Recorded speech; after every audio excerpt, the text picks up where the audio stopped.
Hello everyone, today I'll be going through how to install SQL Server 2008 R2. Before we can do this install, .NET Framework 3.5 SP1 must be installed on your machine. I've already went through it and installed that piece, so we can go ahead and run setup. Now I'll be installing the Developer Edition since I'm on Windows 7. The Standard and Enterprise editions of SQL Server, those can only be installed on a server operating system. So it's going to bring out this SQL Server Installation Center. We want to go to Installation and select the first option, New Installation.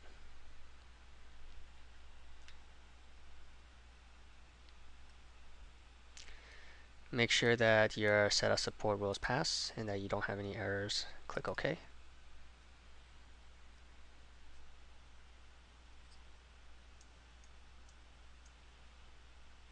Now, there's some prerequisite support files that needs to be installed before SQL Server can actually begin the installation. So we want to go ahead and install those.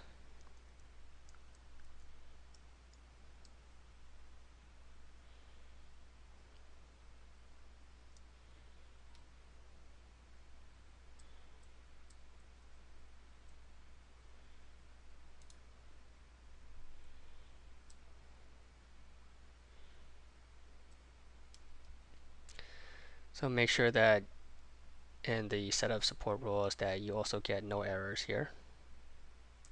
Click Next. And here we enter in our product key if we have one. If you don't, you can select the evaluation version if you're just running this on a test machine.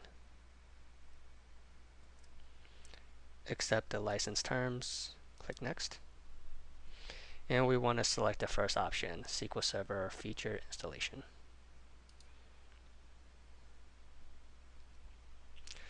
On the feature selection, here is where we actually select what we want to install. The main component is your database engine that you should select. That's your actual SQL Server, as well as the management tools. This will help you manage your SQL Server. There's some other options that I like to install, like the full text search. These options you don't necessarily have to install yourself. One other feature that I would recommend you install is the Books Online. This is a great documentation where I go to whenever I have syntax issues or any other kind of SQL Server questions that I may have. This is usually the first place that I go to. Once you have your feature selected, click Next.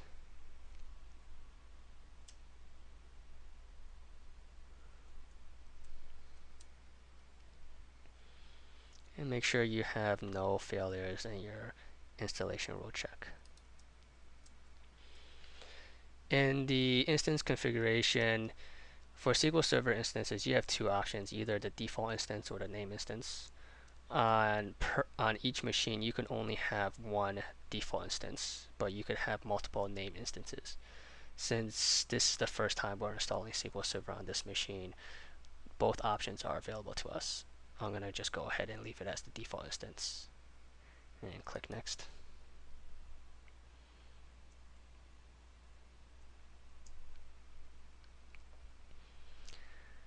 This base requirements check, click Next. Now here is where you specify what account you want to use to run your SQL Server services. Since this is just my test machine, I'm going to go ahead and choose System. However, if you're installing this on a server, and especially if this is a production environment, best practices is to have a AD account created for each of these services and run under that AD account, that domain account. So click Next. And we have two choices for authentication mode, the Windows authentication and the mixed mode. With Windows authentication, it's going to pass through your Windows account, and it's going to grab that account from your Windows domain and or your local system. For mixed mode, it's a combination of the Windows authentication as well as you have the ability to create users in SQL Server. I'm going to choose mixed mode since it gives me the option for either, and put in my password for the SA account. And the SA account, this is a SQL account that has system administrator permissions to your SQL Server.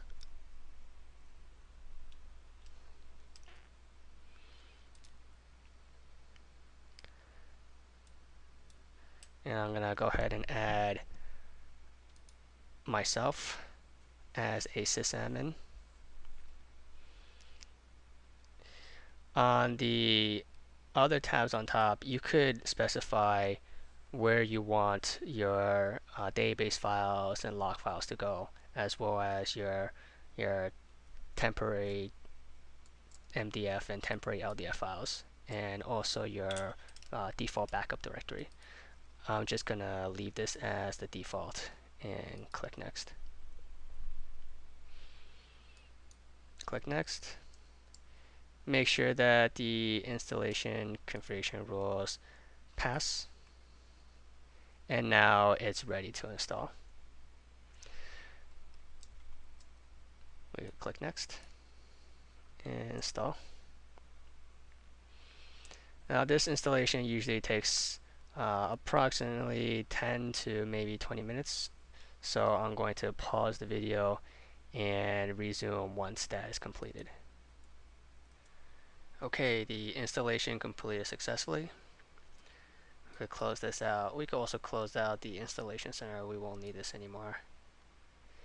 And to check on our server, we could go to Start, All Programs, Microsoft SQL Server 2008 R2, and open up SQL Server Management Studio. And connect to your server. Now the server name is going to be the name of your machine. So for my machine, it's this. Connect. And we see that we could connect successfully. And right now there's currently no user databases. We do have some system databases, but here we verify that the SQL installation did complete successfully and we can connect.